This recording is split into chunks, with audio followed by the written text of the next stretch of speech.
Olá!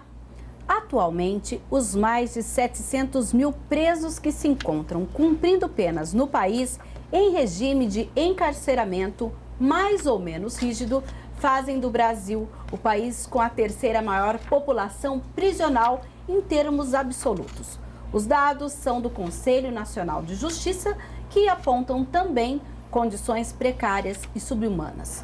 Falta de espaço, de higiene, doenças em série, profissionais mal treinados e corrupção no sistema prisional brasileiro. A violência é, sobretudo, a que envolve a disputa de gangues, um dos grandes desafios dos gestores do setor. No início deste ano, rebeliões com chacinas em presídios do Norte e do Nordeste e também uma ocorrida em Bauru, no interior paulista, onde 152 presos fugiram, colocaram as autoridades em atenção e a ajuda do governo federal, que anunciou mais dinheiro para a construção de novos presídios, maior fiscalização em fronteiras, mutirões carcerários e, inicialmente, a presença das Forças Armadas em muitas dessas unidades. Hoje, o Questão de Ordem abre a temporada de 2017 discutindo esse tema com os vereadores Tenente Santini, do PSD, que é presidente da Comissão de Assuntos de Segurança Pública da Câmara de Campinas, Paulo Galtério, do PSB, presidente da Comissão de Política Social e Saúde, e conta ainda com o coronel da reserva da PM de São Paulo, Nelson Vicente Coelho, e nosso programa, ainda no segundo bloco, contará com a psicóloga forense Maria de Fátima Franco dos Santos. Sejam todos bem-vindos. Eu vou começar inicialmente com o coronel Coelho. Seja bem-vindo. Coronel, que parece que, inclusive, tem um trabalho muito importante realizado nos presídios. Eu gostaria que o senhor falasse um pouquinho desse trabalho e já me respondesse o seguinte: como o senhor anuncia, mediante tudo o que aconteceu nesse início de ano no Brasil, aqui no sistema prisional, essas medidas anunciadas pelo governo? Nós acreditamos que essas medidas vão agir sobre as consequências, não sobre as causas. Para que nós chegássemos a esse ponto que nós estamos, as causas foram, digamos assim, negligenciadas. Nós temos que lembrar que, embora a pessoa esteja encarcerada, ela tem que ter, no mínimo, sua dignidade respeitada. E essa dignidade vai em amplo aspecto, em amplo campo. É fundamental para que uma pessoa seja reeducada, que é um dos princípios dela cumprir a pena, que ela tenha condições para isso. Sim, nós trabalhamos durante 15 anos na Polícia Militar, atuando em presídios, fora o tempo que nós trabalhamos em policiamento. Foram 36 anos em trabalhar. E nessa experiência, o senhor pôde, um pouco do que eu falei aqui, dessa questão dessas condições precárias, a questão da violência, tudo isso foi observado? Sim, infelizmente é uma realidade que, mesmo quando nós fazíamos as missões de rotina de vistoria de segurança desse estabelecimento e revistas até aos presos, constatava-se uma grande quantidade de presos, infelizmente, com a saúde debilitada, o ambiente não salubre, completamente insalubre, e até falhando, em boa parte, na função do Estado de reeducar, se podemos dizer assim, preparar para que essa pessoa possa novamente viver em sociedade. Afinal, se o nosso sistema penitenciário deliberou que ele deve ser afastado da sociedade para que possa voltar a viver nela, tem que ser dado condições para que ele viva dignamente e possa voltar a essa sociedade. Sim, agora a gente vai falar com o vereador Tenente Santini, ele que pela primeira vez participa aqui do Questão de Ordem. Vereador, seja bem-vindo. E eu já gostaria que o senhor colocasse a sua opinião a respeito dessas medidas apontadas aí, já anunciadas pelo governo, para tentar ajudar os estados e até para tentar minimizar alguns efeitos, algumas consequências desse problema carcerário no Brasil. Mira, primeiramente, muito obrigado pelo convite. E eu hoje, na figura de presidente da Comissão de Segurança, eu acho importante esses debates que envolvam a segurança, nós estamos participando, não só como tenente da Polícia Militar. Com relação às medidas do governo, eu acho que hoje nós temos 32% dos presos estão de maneira provisória nas cadeias. Então, uma das medidas que foram anunciadas pelo governo federal foi um mutirão judicial para que essas pessoas tenham celeridade no julgamento dos processos, que eu acho excepcional. Acho correto, a pessoa não pode não ter sido condenada, às vezes ficar, como um caso aconteceu no Amazonas, 11 anos presa, aguardando o julgamento. Então, a primeira medida tem que ser tomada, que eu acho que vai dar uma desafogada inicial, o mutirão judicial com o Ministério Público, com a magistratura, para que essas pessoas sejam realmente, num processo legítimo, julgadas, condenadas ou absolvidas. Isso aí já vai dar um desafogamento do sistema. O primeiro ponto é esse. Um segundo ponto que eu acho importante ressaltar que estou vendo vários debates acontecendo sobre a construção de presídios. A construção de presídio, ele chega a demorar realmente 4 anos para ser construído um presídio. Porém, isso aí deve ser, na minha opinião, colocado como sendo uma política pública prevista nas leis orçamentárias federais, estaduais e municipais como sendo uma política pública permanente. A lei orçamentária tem que prever permanentemente a construção de presídios. Infelizmente, nós gostaríamos de viver e conviver num estado mais seguro, mas nós vivemos num país violento, um país que a criminalidade, o crime organizado é algo latente, não tem como a gente fugir mais disso. Então, as soluções podem existir mais milhões de soluções, entre a educação, entre o investimento na base, mas hoje nós precisamos de presídio. Hoje nós temos que ter também presídios, então tem que ter uma verba destinada ao reforço da segurança pública e uma verba destinada à construção de presídio permanentemente. Não é construir um presídio e está resolvido. Tem que construir acabou construir o segundo, o terceiro, o quarto e o quinto. Porque se você pegar a estatística de 10 anos do número de presos no Brasil, isso aí aumentou mais de 200%. E nós estamos com um crescimento de presídios totalmente defasado. Então nós temos que ter presídio, não tem o que fazer. Porque hoje qual é a situação? Hoje não tem presídio, tem gente presa. O que eu faço com isso aí? Não tenho presídio, tem pessoas sendo presas todos os dias. Então a gente acumula todo mundo numa cela. Uma cela que era para ser para 2, nós temos 15 pessoas. Então tem que estar previsto reforço do policiamento, uma atuação mais permanente da polícia e a construção permanente até que a balança se estabeleça, de presídios, constantemente. Tá certo. Então, e agora nós vamos conversar então com o vereador Paulo Galtério, que nesse 2017, 2016 participou bastante com a gente aqui e retorna no Questão de Ordem. Vereador, e na sua opinião, essas medidas anunciadas pelo governo, elas são positivas? Olha, eu acho que todas essas medidas são paliativas e não vai resolver nada. Tá? A questão de preso, antes de mais nada, é uma questão política. De como nós vamos tratar a pessoa que comete um delito. Tá? Na verdade, o que você tem hoje? O Brasil é o quarto país do mundo que mais se prende. Primeiro prende Estados Unidos, depois China, Rússia e Brasil. Então, se nós tivermos uma política só repreensiva, pode construir 500 mil cadeias que não vai adiantar nada. O Cá falou bem aqui, você combate o efeito, mas não combate a causa. Então vamos construir presídio, vai construir presídio, vai ter 10, vai ser que nem fazer creche. Quantas creches tiver, não vai ter. Pode construir quantos presídios quiser, porque é uma política repreensiva, que não combate a causa. Não combate o efeito, combate a causa. O que é preciso fazer assim, é separar quem é profissional do crime, porque tem gente que é profissional. Tem gente que tem vocação para ser criminoso, gosta de roubar, gosta de assaltar, gosta de cometer crime, e separar o criminoso eventual, que por um deslize cometeu um homicídio, cometeu uma lesão corporal, que muito embora ele praticou um delito, ele não tem natureza criminosa, ele não nasceu no crime. Se conseguir fazer isso, esses são recuperáveis. Mas hoje tem como se fazer isso, visto que o Código ele não trata dessas questões eventuais.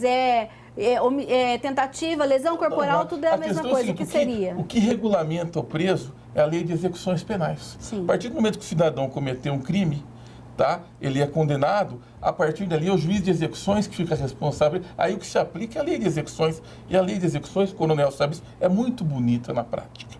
Tá? Ela é perfeita, só que assim, não há aplicabilidade da lei. Então o que acontece? A sociedade brasileira hoje, ela se vinga do preso. Ela se vinga. A gente se sente no direito de se vingar por um ato que ele cometeu. E não achar que aquilo é uma sanção.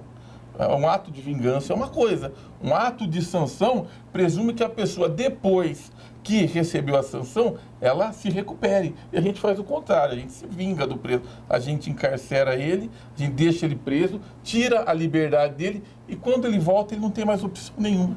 Eu diria, inclusive, vereador, que nós usamos ainda um sistema, salvo engano, grego, né? Que é o ostracismo. Condenamos as pessoas a viverem fora daquela sociedade, para que a sociedade fique afastada dele. Entretanto, nós temos que lembrar, a Mirna bem perguntou, a lei contempla vários benefícios para o criminoso primário, para aquele que não cometeu, é a primeira vez que ele pratica um delito. A lei já contempla isso. Bem coloca o vereador que nós temos que trabalhar muito sobre o perfil deste preso.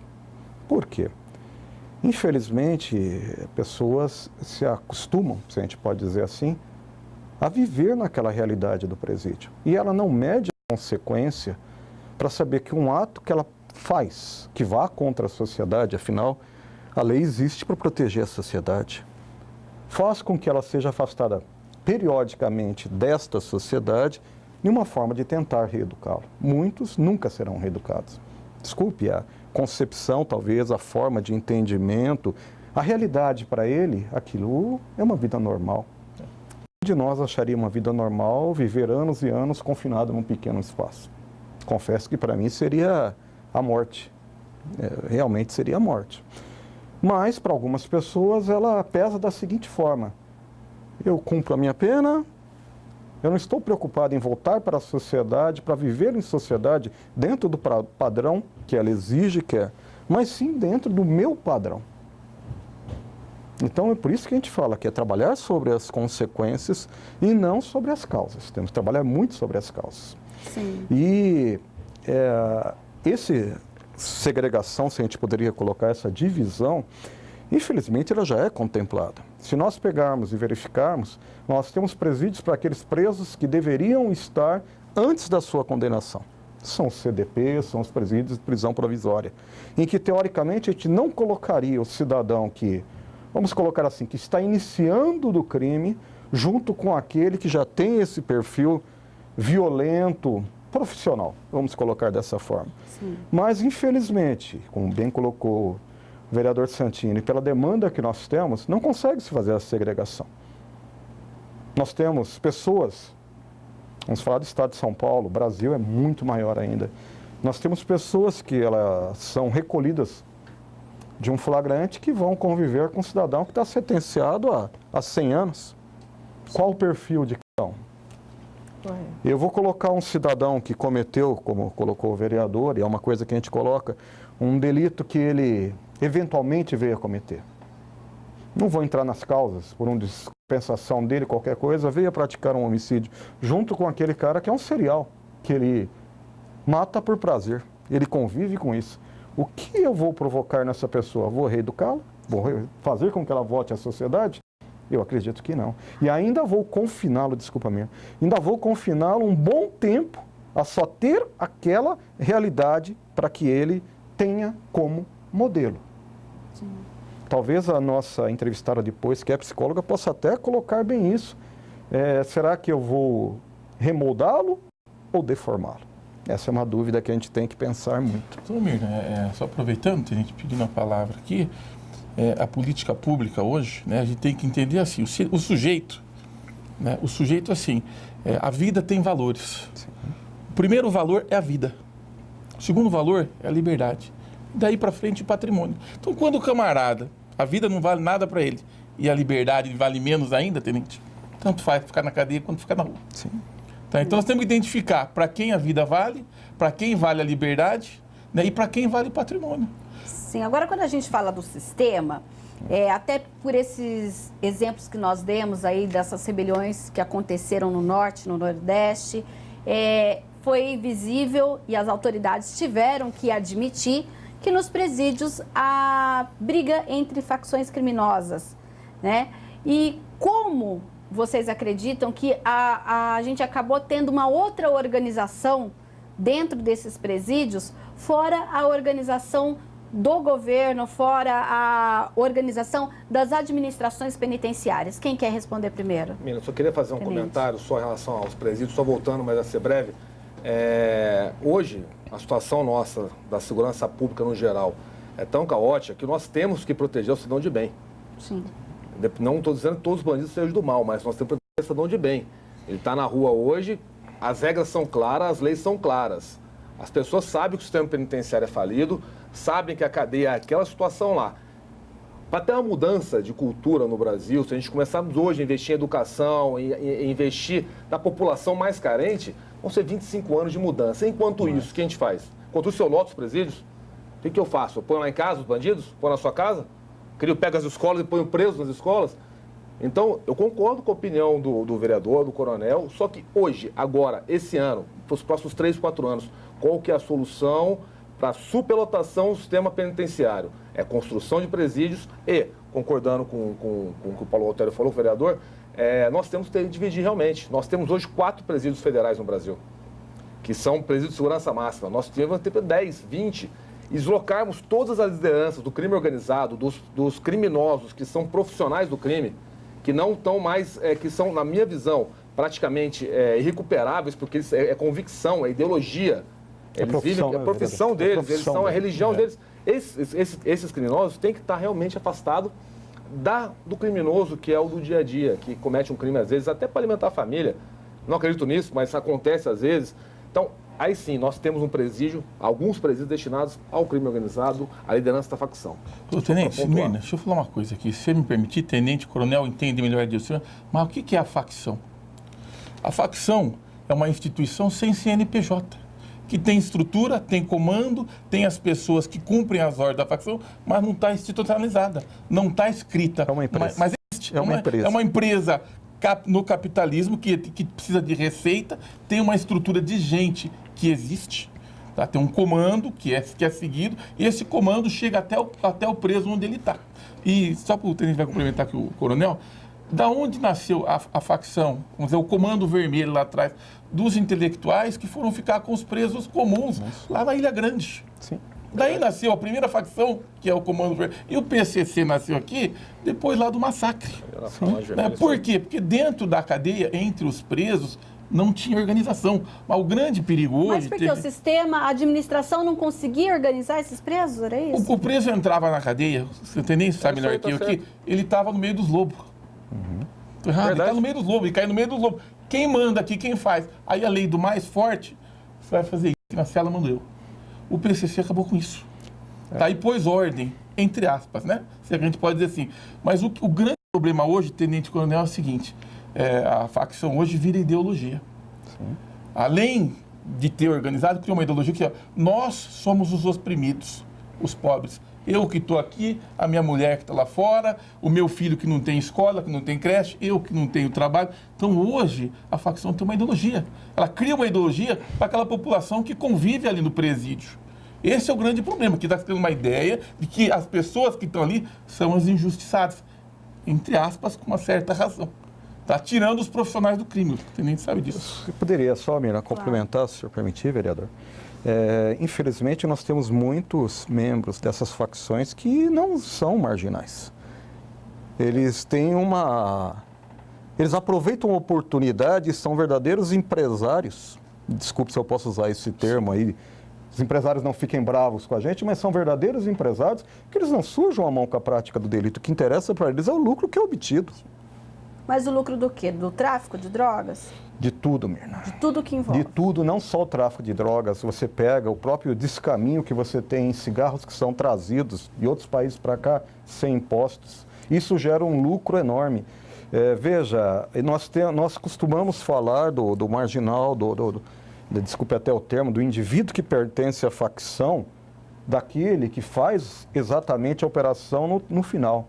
Mas como uma empresa que existe o cara que investe dinheiro nisso, existe o cara que estuda, o cara que lava o dinheiro, que transforma esse dinheiro em dinheiro reutilizável e, com todo respeito, ele não tem valores. Para ele está tendo lucro, que é o que interessa para ele. Não se importa como. Ele tem um empregado na ponta da corrente, que é o marginal, que acaba sendo preso, que é o que parte para a ação física. Tem mais uma coisa. Só que essa indústria, ela é muito grande. Basta nós vermos aí as últimas ações que a gente pega do próprio GAECO, o que nós temos muita gente que, com todo respeito, está sendo preso em condomínio fechado, está sendo preso em cobertura. Sim. Não mais naquele símbolo que a gente tinha do marginal que mora numa residência humilde, que está na prática do delito. Então, infelizmente, essa cultura, se eu posso dizer assim, ela se coisas no país. Como que a gente combate isso? Não é só prendendo, é trabalhando com investigação e quebrando essa empresa que se chama crime organizado. Sim. Porque o operário, me desculpa, para o cidadão ganhar mais um percentual em dinheiro e ele substituir aquele que está preso, é só, com todo respeito, botar o anúncio lá, precisa-se de um funcionário para isso. Agora, a parte intelectual, que faz os acordos lá fora, que vende, que lava o dinheiro, que tem que ser combatida. O que a gente vê de empresa que nós achamos que são conscientes e corretas, e de repente a gente se estoura em ver que aquela empresa era uma fachada para o crime organizado, não é pequena. E isso tudo ele acaba funilando na crise do sistema prisional. Mirna, sem se cogitar aqui, Mirna, que nós tivemos 40 advogados presos outro dia. Campinas. Com Campinas, do Estado, né? Não foi? Tivemos 40 que estavam envolvidos com essa instituição. Então, e outra coisa também, Tenente. Tá só lembrando, os e outra coisa presos que era envolvimento com a cadeia que eles tinham. E outra coisa também, que assim, na periferia gera um status ser membro do PCC. A pessoa, eu sou do PCC, gera temor na outra. Gera temor falar que é do PCC, que é para te intimidar, eu sou do PCC. Muitas vezes nem o é, né, vereador? Nem o é. Nem o é, mas... Nem o é, muitas nem vezes. O é. Agora, é assim, é natural que isso nós só vamos combater com justiça social. Não adianta. A causa é justiça social. Enquanto nós tivermos um país que é bom para 20% da população, essa violência vai acontecer. Morrem 50 mil pessoas assassinadas por ano. Eu lembro de uma coisa só, vereador. Hoje eu não posso precisar, mas você consegue pesquisar isso facilmente, Mirna. Quanto custa um preso num estabelecimento? Eu não vou falar levianamente que eu posso errar esses números. E quanto custa um estudante na escola? Sim. Você vai ter uma surpresa. O que se gasta com o preso daria para ter muitos estudantes na escola e tendo valores. Mas uma coisa, Mirna... Como a gente tem que encerrar esse bloco, e infelizmente, Coronel Coelho, esse foi o fechamento do senhor, a gente não está com mais tempo, eu agradeço a sua participação. A gente vai para o segundo bloco aqui falando com a Maria de Fátima, eu peço para o senhor, por gentileza, continue aqui com a gente no estúdio. E a gente volta um pouquinho falando dessa questão da justiça social. Agora a gente vai contar no próximo bloco com a Maria de Fátima, e o vereador Paulo Galtério gentilmente se dispôs, então, a dar esse lugar para a Maria de Fátima falar um pouquinho aqui com a gente, e numa próxima oportunidade o senhor volta a falar conosco. Quiser, Mirna. Tá bem, obrigada. O Questão de Ordem volta já já.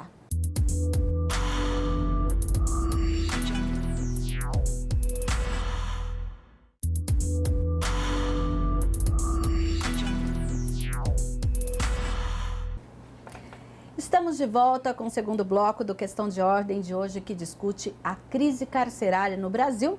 E a partir de agora a gente conta com a psicóloga forense Maria de Fátima Franco dos Santos, ela que também tem uma grande experiência aí nesse trabalho nos presídios. Maria de Fátima, seja bem-vinda. Eu já gostaria, você estava aqui acompanhando a nossa discussão, né?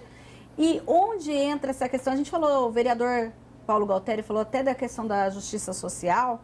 Mas hoje, vamos falar um pouquinho dentro do presídio. Dá para se pensar nessa justiça social?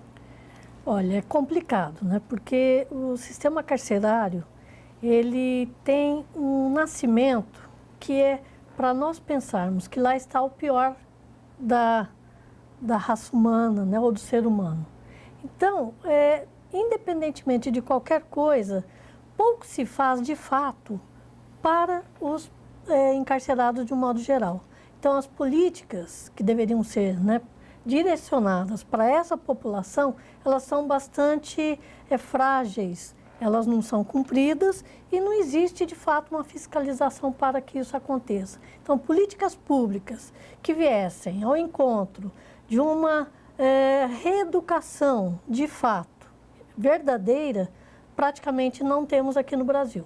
Mas eu pergunto aos três, vou começar até pelo Coronel Coelho, é possível pensar que dá para reverter esse processo e realmente promover a reeducação do preso?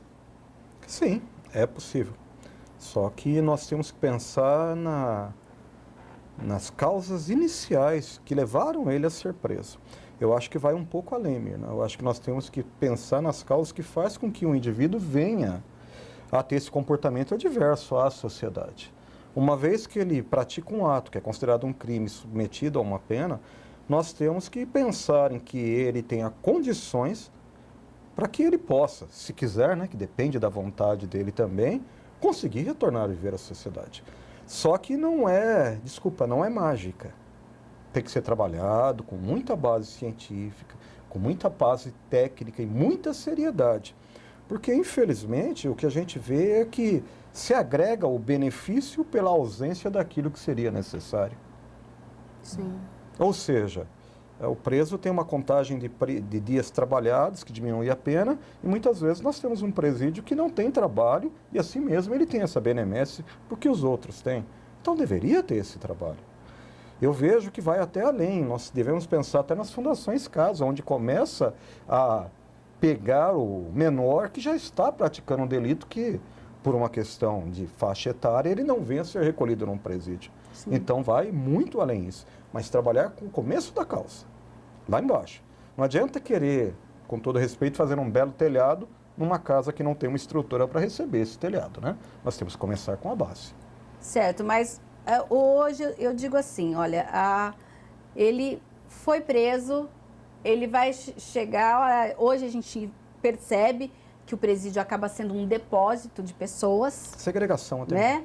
E como então, que tipo de método ou científico ou uma política pública que obrigasse o presídio a oferecer algo no dia a dia, o que seria o ideal para que essa pessoa falasse, não, existe um outro caminho, eu tive a oportunidade. Se eu não quero, é diferente, mas eu tive a oportunidade.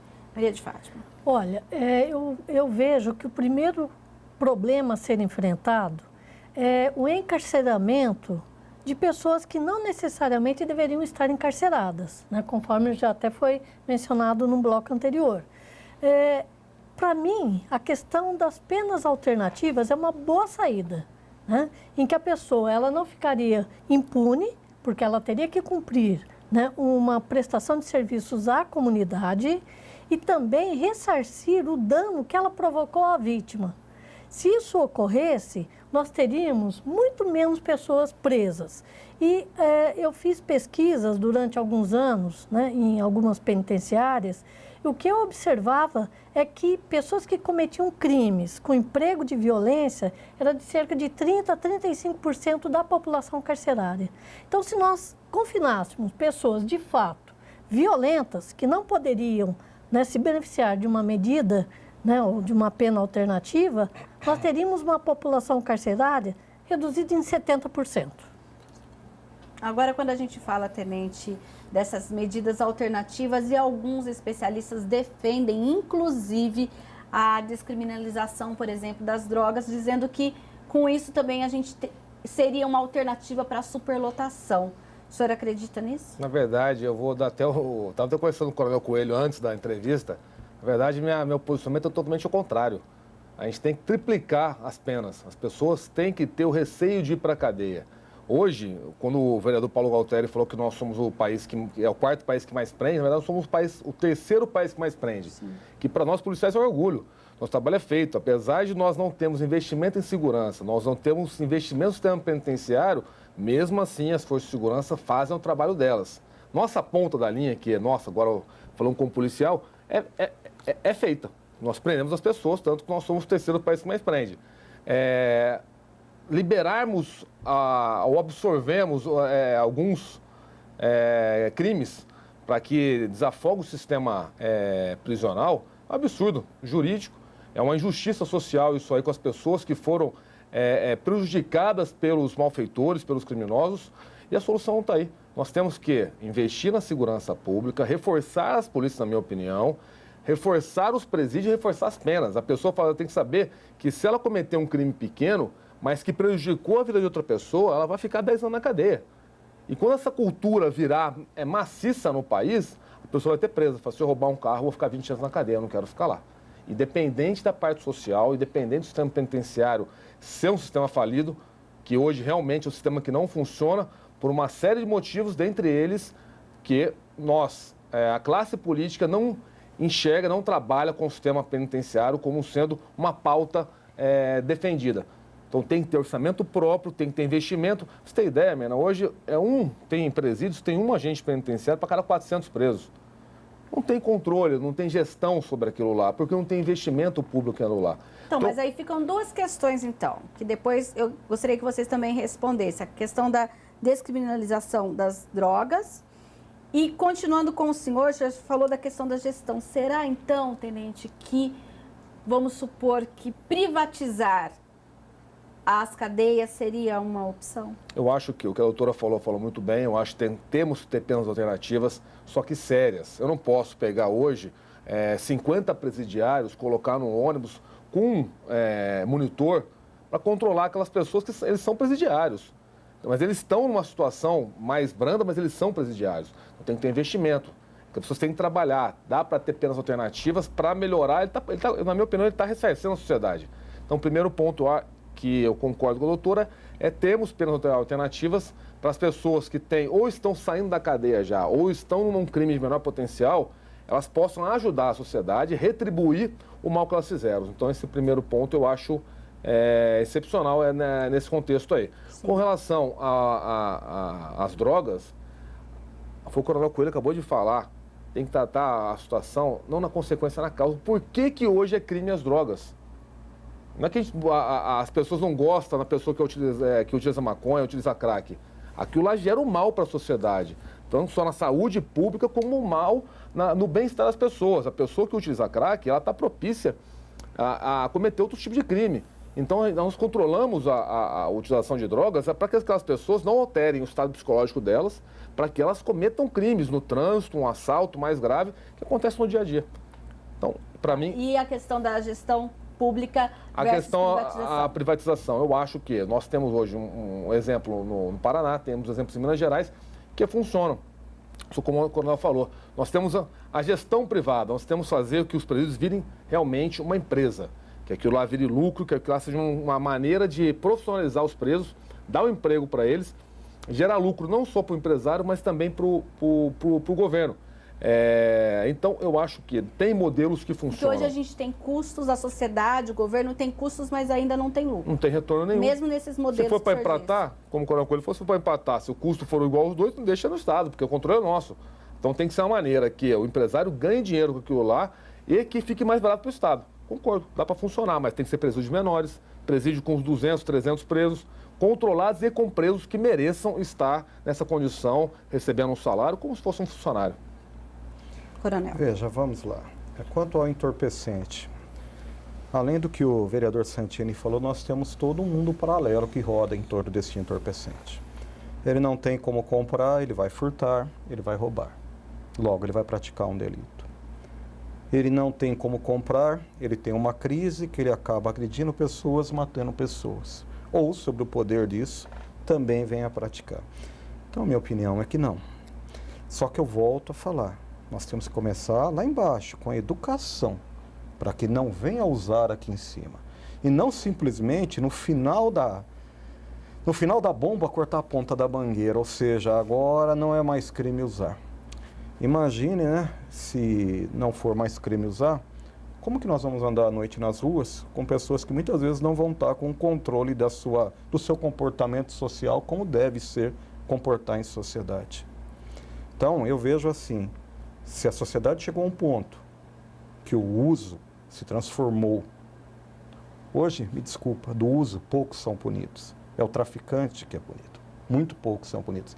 O uso geralmente é desqualificado, vem uma pena alternativa e ele tem até como se recuperar.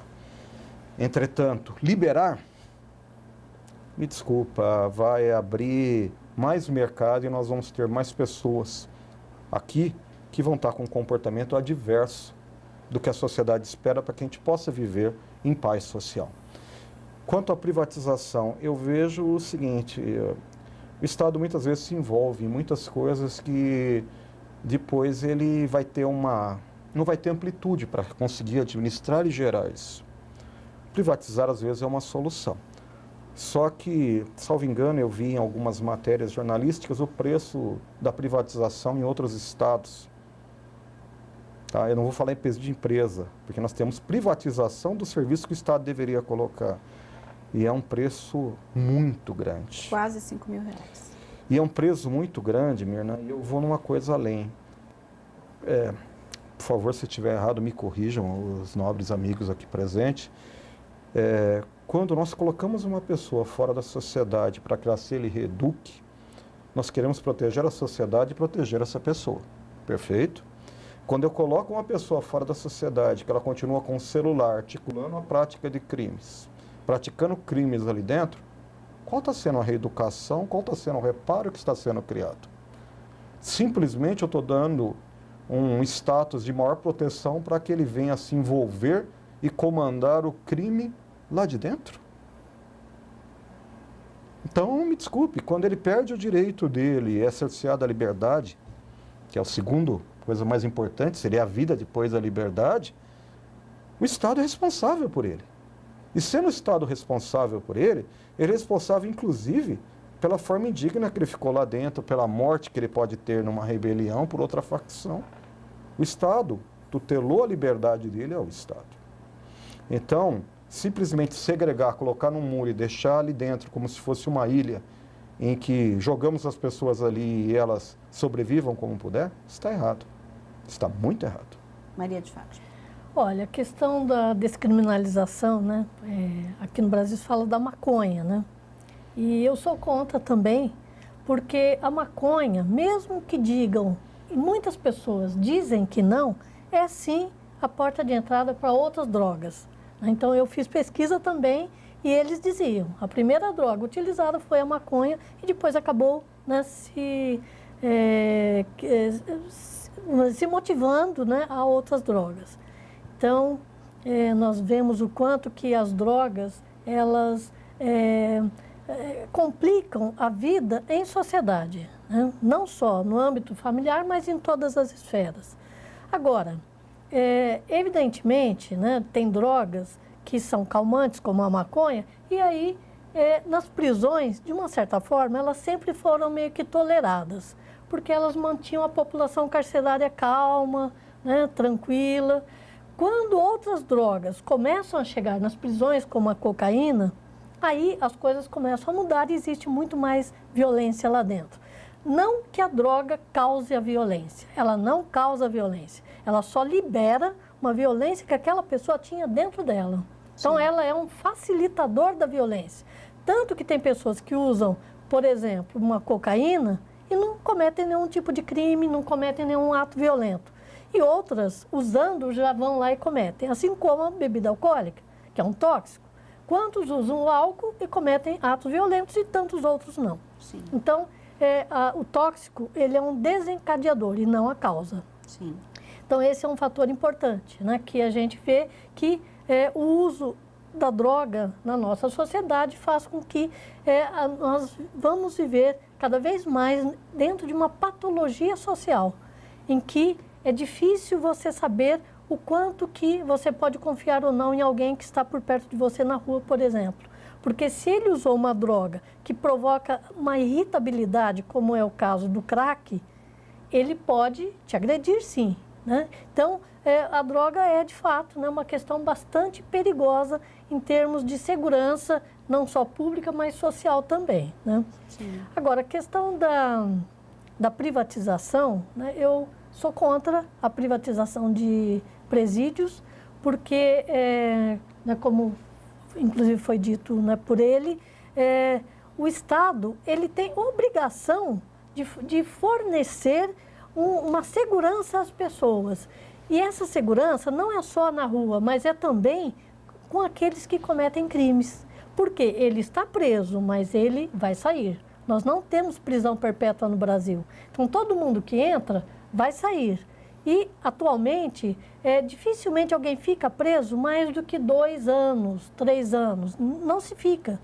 A pessoa vai e logo ela está solta novamente, que é para ter vaga para outra pessoa entrar, né? Então, eu vejo que essa situação, né, da privatização, ela só vai ocasionar outros problemas. Primeiro, vai encarecer realmente, porque a gente sabe que vai ter outras situações envolvidas na privatização, como Caixa 2 e tantas outras coisas, né, que aqui no Brasil são tão comuns, né, em termos de corrupção. E além disso, o preso, de fato, ele custa muito pouco para o Estado, porque o Estado despreza lá dentro. O Estado não dá para ele a roupa que ele deveria ter, não dá um alimento digno, como ele deveria ter em termos nutricionais, não dá nem produto de higiene para a própria cela. É a família que tem que levar. Sim. Então, quando se diz que um preso custa R$2.800, R$3.000, aonde? A realidade não mostra isso. Essa pessoa, se custar R$500, está sendo muito, porque não tem funcionários em número suficiente para trabalhar lá dentro e que geraria, vamos dizer, um gasto maior, então não tem. Então, é complicado se dizer, né, que dá para se privatizar prisões. Então, na minha opinião, não se deveria. Gente, nós estamos nos 2 minutos finais e, infelizmente, a gente vê que o problema é muito maior do que o tempo que a gente tem para discutir, né? Então, eu queria que vocês só apontassem, na visão de vocês, alguns caminhos para que essa crise, para que melhore a situação do sistema carcerário brasileiro. Tenente Santini. Vou resumir em poucas palavras, em algumas frases. Reestruturação do sistema judiciário, celeridade nos processos penais, nos julgamentos. Isso aí é o primeiro ponto. Segundo ponto, endurecimento das penas, agravar muito as penas. Trabalhar com a hipótese da pena de morte e a pena de prisão perpétua. E construção permanente, investimento permanente na segurança e nos presídios, com a segregação de lideranças do crime organizado para desarticular essas quadrilhas e tirar a vontade daqueles marginais de menor potencial de se envolver no crime organizado e virar realmente, o que nós falamos anteriormente, uma carreira criminosa. Né? Pode ser esse. Coronel Coelho. Veja, eu acho que a primeira coisa é desvaziar daquilo que pode ser desvaziado. A celeridade de fazer com que quem não tenha que estar ali dentro esteja. Separar o criminoso profissional daquele que não recebeu nem sequer uma pena ainda, que ainda não foi transitado e julgado a pena dele. Mas o pior de tudo isso é que a gente tem que trabalhar lá embaixo, na primeira causa, e não na consequência. Felizmente, hoje o que nós temos é a consequência final. Sim. O que a gente bomba vê... que está aí. Não, eu costumo falar que submarino existe. Eu só vi periscópio até hoje, porque ele fica debaixo d'água, então a gente só vê aquele pedacinho que está do lado de fora. Sim. Então é a mesma coisa, a gente só está vendo aquilo que está do lado de fora da água, não vê toda a estrutura que está para baixo da água. Tá certo, Seria então. isso. Maria de Fátima. Olha, não pensando no que causa, né, um comportamento violento, porque seria algo para se falar muito a respeito, mas eu vejo que penas alternativas, né, fossem de fato presentes, né, na nossa legislação por todo o Brasil, não só aqui, que houvesse o maior número de profissionais da justiça para julgarem rapidamente, não que houvesse mutirões, porque a cada 3, 4 anos vai acontecer isso de novo, então teria que ser alguma coisa constante. E além disso, que o preso recebesse tudo que a lei de execuções penais diz que ele tem que receber. Então, a aplicação da nossa lei, que ela é excelente, e lá se prevê tudo, em termos de reintegração social.